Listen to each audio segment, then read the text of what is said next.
प्रिय विद्यार्थियों, स्वागत है आपका BA third year political science class में। विद्यार्थियों, हम डिस्कस कर रहे हैं पॉलिटिकल साइंस विषय का जो आपका सेकंड पेपर है, द्वितीय विश्व युद्धोत्तर अंतर्राष्ट्रीय संबंध एवं भारत की विदेश नीति, उसके थर्ड चैप्टर पर हमारा डिस्कशन अभी चल रहा है। विद्यार्थियों, संयुक्त राष्ट्र संघ आप देख पा रहे हैं जो थर्ड चैप्टर है, ठीक है। तो संयुक्त राष्ट्र संघ के बारे में काफ़ी कुछ हमने डिस्कस किया है। अभी हम करंटली संयुक्त राष्ट्र संघ के जो अंग हैं उन पर हम डिस्कस कर रहे हैं। आपको पता है कि संयुक्त राष्ट्र संघ के 6 अंग हमने बात करी। तो 6 अंगों में जो पहला अंग महासभा, उस पर तो हमने पिछले कुछ वीडियो में बात कर ली। सारा जो परीक्षा में आ सकता है या जो जो महत्वपूर्ण जानकारियाँ आपको महासभा के बारे में जाननी चाहिए, वो सारा हमने सब कुछ डिस्कस किया है। अब आज से इस वीडियो में हम बात करेंगे कुछ आने वाले वीडियो में, आज इस वीडियो और कुछ आगे आने वाले वीडियो में सुरक्षा परिषद, काफ़ी महत्वपूर्ण ये टॉपिक है। देखिए, मैंने पहले भी आपको बताया है कि संयुक्त राष्ट्र संघ वाले इस चैप्टर से निबंधात्मक प्रश्न जो पूछे जाते हैं, अलग अलग तरीके से पूछे जा सकते हैं, लेकिन उसमें जो सबसे ज़्यादा प्रश्न पूछे जाने की संभावना रहती है वो सुरक्षा परिषद को लेकर रहती है। छोटे क्वेश्चन तो खैर आते ही आते हैं, नो डाउट, लेकिन जो निबंधात्मक प्रश्न में भी या लघुतरात्मक प्रश्न में भी, तो सुरक्षा परिषद को आपको बहुत अच्छे से क्लियर करना है। और उसी बात को मैं ध्यान रखते हुए क्या एनालिटिकल क्वेश्चन यहाँ से पूछे जा सकते हैं, भारत को को रिलेट करते हुए किस तरीके से प्रश्न पूछे जा सकते हैं, वो सारा मैं आपको बताऊंगा, बहुत महत्वपूर्ण। और जो छोटे क्वेश्चन बनते हैं विद्यार्थियों, वो भी सुरक्षा परिषद को लेकर ही बनते हैं, बहुत ज़्यादा संभावना रहती है। इसलिए आप प्लीज़ इस टॉपिक को बहुत अच्छे से तैयार करें। हालांकि महासंघ जो महासभा पर भी प्रश्न पूछा जाता है, तो उस पर भी हमने डिटेल से बात करी है, क्योंकि संयुक्त राष्ट्र संघ के जो 6 अंग हैं उनमें से अगर निबंधात्मक प्रश्न पूछा जाएगा तो फिर महासभा या सुरक्षा परिषद को लेकर पूछा जाएगा, या फिर सारे ही अंग आपसे पूछ सकते हैं, वो एक अलग बात है। लेकिन अगर एक अंग को लेकर डिटेल में आपको जानकारी चाहिए तो फिर महासभा और सुरक्षा परिषद दोनों की आपको करनी पड़ेगी, जिसमें सुरक्षा परिषद फर्स्ट नंबर पर, मतलब सबसे ज़्यादा इसकी। और बाकी जो अन्य अंग हैं उनकी हम थोड़ी थोड़ी जानकारी उनका भी डिस्कस करेंगे आगे। तो आइए आज के इस वीडियो की शुरुआत करते हैं। और सुरक्षा परिषद में सबसे पहले हम सुरक्षा परिषद का जो स्ट्रक्चर है, जो संगठन है, उसका थोड़ी सी पहले उसकी एक बेसिक बैकग्राउंड बात करेंगे और फिर उसके स्ट्रक्चर पर हम बात करेंगे कि सुरक्षा परिषद जो है उसका संगठन कैसा है, वो बड़ा महत्वपूर्ण है। आइए देखते हैं।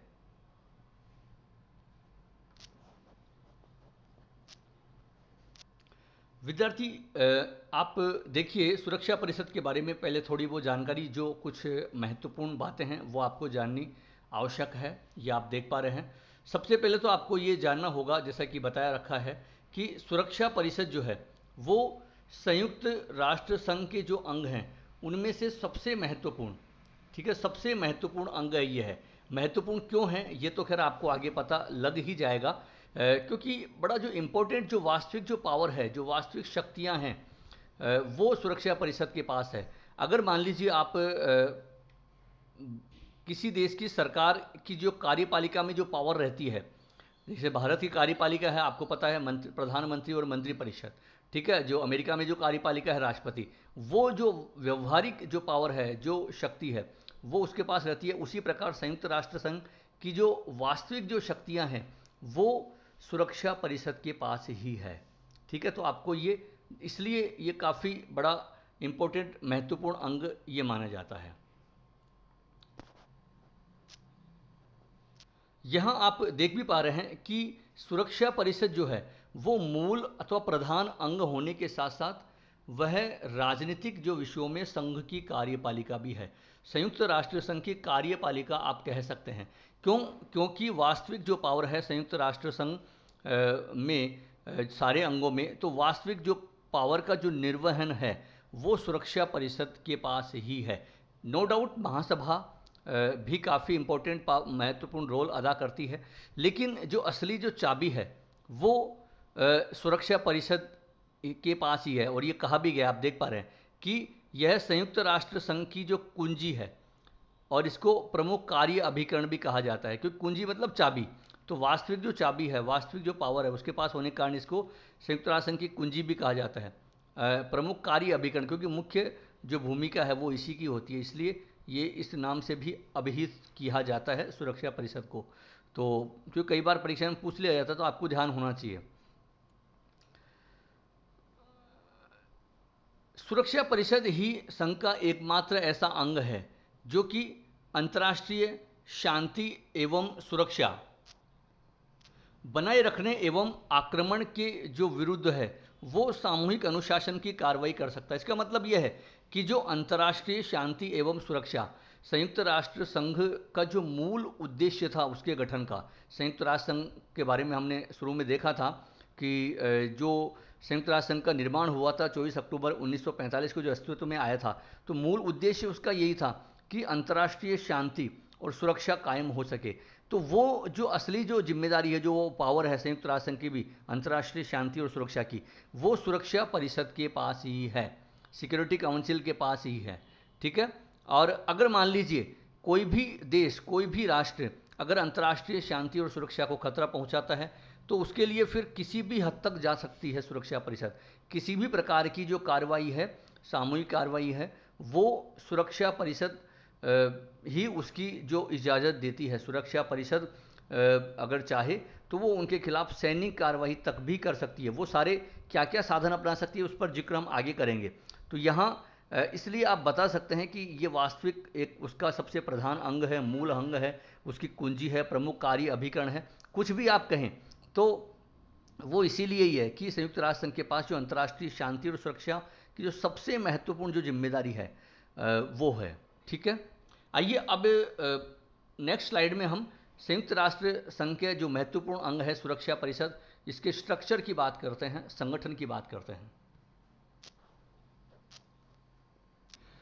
विद्यार्थियों, ये संयुक्त राष्ट्र संघ के स्ट्रक्चर को हम देखें तो सबसे पहले जो संयुक्त राष्ट्र संघ चार्टर है, इसमें उसको लेकर जो आप देख पा रहे हैं संयुक्त राष्ट्र संघ चार्टर का जो अध्याय 5 है, उसमें अनुच्छेद 23 से 32 तक सुरक्षा परिषद के पास क्या शक्तियां होंगी, क्या उसके कार्य होंगे, उसका जो संगठन है, उसका जो स्ट्रक्चर है, उसका जो ऑर्गेनाइजेशन है पूरा, वो कैसा होगा, उसके पास क्या शक्ति होगी, जो उसमें जो वोटिंग जो पावर है वो किस तरीके की होगी। तो वो सारा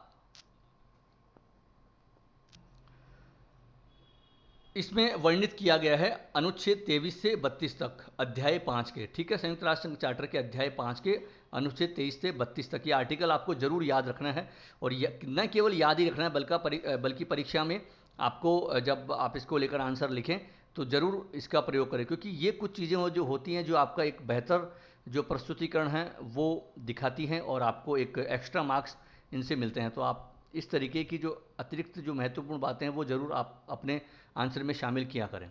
ठीक है। सबसे महत्वपूर्ण बात नेक्स्ट आप देख पा रहे हैं, अगर इसके संगठन को लेकर हम देखें तो संयुक्त राष्ट्र संघ के जो कुल सदस्य हैं वो कितने हैं, 10 सॉरी वर्तमान में कुल 15 सदस्य इसके। ठीक है। जिसमें 5 स्थायी और 10 अस्थायी। ये कई बार परीक्षाओं में पूछा जाता है, तो ये ध्यान रखना है आपको, तीनों बातें ध्यान रखनी है।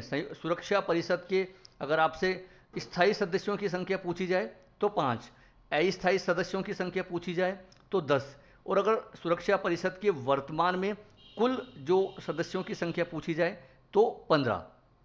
ये आपको ध्यान रखना है। ठीक है। अब इसमें जो 5 स्थायी सदस्य हैं वो आपको जरूर ध्यान होने चाहिए, कई बार पूछा गया है ये। तो आपको ये 5 स्थायी सदस्य हैं, जिसमें अमेरिका, रूस, चीन, फ्रांस और ब्रिटेन, ये जो 5 देश हैं ये इसके स्थायी मेंबर है। स्थायी मेंबर मतलब बिल्कुल इनको क्योंकि कुछ एक विशेष पावर, वीटो, निषेधाधिकार शक्ति इनको दी गई है, और ये हमेशा ये इसकी एक स्थायी मेंबर रहेंगे। ठीक है ना। तो क्योंकि अस्थायी मेंबर तो 2 साल के लिए आपको आगे बताएंगे, तो ये स्थायी सदस्य आपको ध्यान रखना है, कुछ संख्या 5, और इनके नाम भी आपको पता रखने हैं। ठीक है ना। अस्थायी सदस्यों के बारे में एक महत्वपूर्ण फैक्ट आपको यह भी ध्यान रखना है।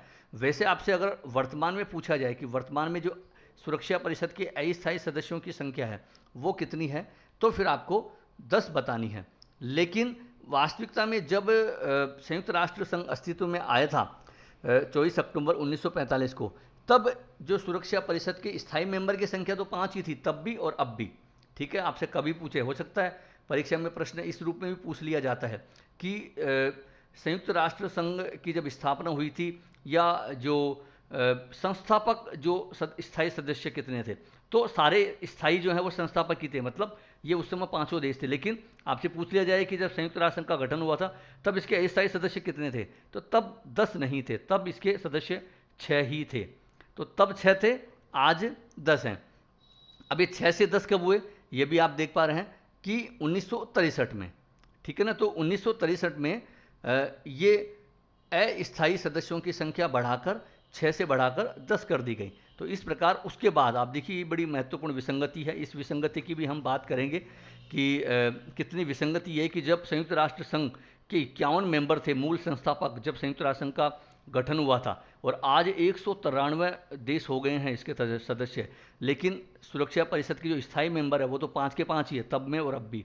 और अस्थायी जो सदस्य हैं वो भी केवल 4 सदस्य हैं, वो भी 1963 में बढ़ाए गए थे। उसके बाद आज तक जो इसका स्ट्रक्चर है वो वैसा ही है। तो ये बड़ा प्रश्न चिन्ह लगाया जाता है सुरक्षा परिषद पर। इसकी भी हम बात करेंगे जब इसका विश्लेषण करेंगे, तो तब हम बात करेंगे। तो यहाँ आपको पहले एक्चुअल जो पोजीशन है वो आपको पता होनी चाहिए। ठीक है, तो ये आप जरूर ध्यान रखेंगे। नेक्स्ट आप देख पा रहे हैं, आपके दिमाग में ये प्रश्न आ रहा होगा कि जब स्थायी मेंबर तो ठीक है, चलिए वो तो स्थायी है, लेकिन अस्थायी मेंबर फिर कहाँ से आते हैं वो 10। तो ये आप देख पा रहे हैं कि जो अस्थायी सदस्यों जो हैं देश हैं, उनका जो निर्वाचन है वो संयुक्त राष्ट्र संघ की महासभा अपने 2/3 बहुमत से करती है और 2 वर्ष के लिए करती है। ये बड़ी महत्वपूर्ण बात है, आपको ध्यान रखना है, कई बार पूछा जाता है। ठीक है, 2 वर्ष के लिए संयुक्त राष्ट्र संघ की महासभा अपने 2/3 बहुमत से ये इनका जो निर्वाचन करती है। अस्थायी जो सदस्यों का जब निर्वाचन होता है तो ये बड़ी क्योंकि इतने 193 इसके मेंबर और केवल चुना जाना है 10 को ही, तो ये बड़ी महत्वपूर्ण बात है कि फिर कैसे छांटा जाएगा कि कौन कैसे होगा। तो उसके लिए महासभा कुछ महत्वपूर्ण बातों का ध्यान रखती है। वो क्या बातें हैं वो आप देख पा रहे हैं कि पहला तो कि जो संबंधित जो राष्ट्र है, मान लीजिए आवेदन किसी राष्ट्र ने किया, तो संबंधित राष्ट्र है उसका अंतर्राष्ट्रीय शांति और सुरक्षा को बनाए रखने में कितना योगदान है। ठीक है, एक तो ये बात ध्यान रखती है। और संयुक्त राष्ट्र संघ के जो उद्देश्य है जो चार्टर में वर्णित है, उन उद्देश्यों को हासिल करने में संबंधित राष्ट्र का, उस राष्ट्र का कितना योगदान है, उसने कितना उस क्षेत्र में काम किया, तो ये भी एक तो ध्यान रखती है। दूसरा, भौगोलिक वितरण, ये बड़ी महत्वपूर्ण बात है कि एक पूरा जो भौगोलिक वितरण है, भाई हर क्षेत्र को प्रतिनिधित्व मिल जाए, क्योंकि स्थायी मेंबर में तो जो फिक्स हैं जो हैं, लेकिन अस्थायी सदस्य में कम से कम जो हर जो क्षेत्र को प्रतिनिधित्व मिल जाए, तो उसके लिए जो भौगोलिक एक जो समीकरण है वो जो वितरण है वो ध्यान में रखती है संयुक्त राष्ट्र महासभा। और उसके लिए बाकायदा निश्चित किया हुआ है कि वो जो भौगोलिक जो प्रतिनिधित्व है, क्षेत्राधिकार है, वो सुनिश्चित हो। उस बात को ध्यान रखते हुए आप देख पा रहे हैं कि वर्तमान में जो भौगोलिक वितरण जो निश्चित किया हुआ है वो आप देख पा रहे हैं कि एशिया और अफ्रीका महाद्वीप को मिलाकर यहाँ से 5 मेंबर होंगे अस्थायी सदस्य के रूप में। ठीक है, और पूर्वी यूरोप से 1 सदस्य होगा, पश्चिमी यूरोप से भी 2 सदस्य होंगे और लैटिन अमेरिका से भी 2 सदस्य होंगे। इस तरीके से ये जो भौगोलिक जो वितरण है उस आधार को ध्यान में रखते हुए महासभा उन सदस्यों का निर्वाचन करती है।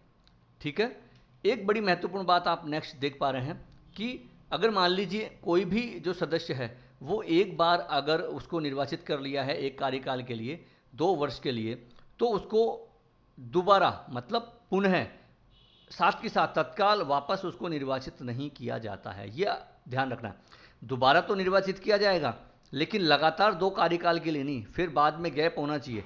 तो ये आपको ध्यान रखना है, लगातार एक बार के लिए, एक कार्यकाल के लिए ही वो निर्वाचित किया जा सकता है, फिर उसको नेक्स्ट बार एक कार्यकाल का गैप तो करना ही पड़ेगा उसके बाद, तो तत्काल वापस उसको चुना नहीं जाता, ये ध्यान रखना।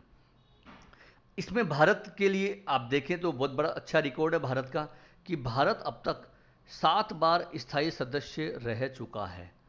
और बड़ी खुशी की बात यह है कि हाल ही में अभी जिसके लिए चुनाव हुए थे लास्ट, तो पुनः जो 8वें कार्यकाल के लिए ये 1 जनवरी 2021 से लेकर 2 वर्ष के लिए इसको वापस भारत को चुना गया। मतलब 8वीं बार इसको सदस्यता मिलने जाएगी ये 1 जनवरी 2021 से। तो संयुक्त राष्ट्र संघ का, क्योंकि भारत का ट्रैक काफ़ी अच्छा है, अच्छी प्रतिष्ठा है संयुक्त राष्ट्र संघ में भारत की। हालांकि स्थायी सदस्यता की भी दावेदारी भारत करता है, उस पर भी हम आगे डिटेल से बात करेंगे। लेकिन यहाँ अगर आपसे पूछा भी जा सकता है, क्योंकि ये भी लेटेस्ट की बात है, तो परीक्षा में आपसे करंट में पूछा जाए कि भारत अब तक कितनी बार, तो आपकी परीक्षा तक आप देख लें तब तक, क्योंकि तो जाहिर सी बात है कि आपकी एग्ज़ाम तक तो 8वें बार ये सदस्य हो चुका होगा। तो 8 आप ध्यान रखें, बता दें, और ये भी बता दें कब से हुआ है, जिससे पहले 7 बार ये इसका अस्थायी सदस्य बन चुका है सुरक्षा परिषद का, और स्थायी सदस्यता की भी वो मांग कर रहा है, दावेदारी करता है, उस पर हम डिटेल से आगे बात करेंगे। तो ये विद्यार्थियों संयुक्त राष्ट्र संघ के स्ट्रक्चर पर हमने बात करी। तो आप अगर मान लीजिए संयुक्त राष्ट्र संघ के संगठन को लेकर आपसे उसकी संरचना को लेकर अगर प्रश्न पूछा जाता है तो आप ये बातें बता सकते हैं, या फिर यहाँ से छोटे छोटे कई प्रश्न बनते हैं तो वो भी आप बता सकते हैं, या फिर बड़ा क्वेश्चन आता है सुरक्षा परिषद को लेकर तो भी आपको ये बातें बतानी ही होगी। तो बस आशा है आपको ये पूरा जो वीडियो है, स्ट्रक्चर जो संयुक्त सुरक्षा परिषद का, वो समझ में आ गया होगा। नेक्स्ट वीडियो में हम सुरक्षा परिषद को लेकर और आगे बात करेंगे, उसकी जो पूरी शक्तियाँ और उसकी जो पूरे भूमिका, या इसको लेकर बड़े एनालिटिकल कई क्वेश्चन बनेंगे, उसकी समझौतों की भी हम बात करेंगे, और बहुत सारे अभी उसकी जो पूरी कार्यशैली है, जो उस पर हम वीटो पावर की बात करेंगे। तो बहुत सारे महत्वपूर्ण टॉपिक अभी सुरक्षा परिषद को लेकर है, आगे आने वाले 3-4 वीडियो इसके होंगे, तो आप हमारे साथ बने रहें। बस आप खुद भी इसका लाभ उठाते रहें। पूरी श्रृंखला में जो अब तक वीडियो रिकॉर्ड किए जा चुके हैं वो सारे आप क्रमबद्ध और व्यवस्थित तरीके से देख सकते हैं। प्लेलिस्ट सेक्शन में जाके, इस चैनल की प्लेलिस्ट सेक्शन में जाके आप देख सकते हैं। BA third year political science नाम से आपको प्लेलिस्ट मिल जाएगी, उसका जो लिंक है आपको इस वीडियो के डिस्क्रिप्शन में भी मिल जाएगा। अन्य जो फर्स्ट ईयर और सेकेंड ईयर के जो वीडियो हैं उनके लिंक भी आपको मिल जाएंगे। तो विद्यार्थियों बस आज के लिए इतना ही। नेक्स्ट वीडियो में फिर हम मिलते हैं। अपनी प्रतिक्रियाएं देते रहें, अन्य छात्र छात्राओं को भी इन वीडियोज़ को साझा करते रहें। बहुत बहुत धन्यवाद।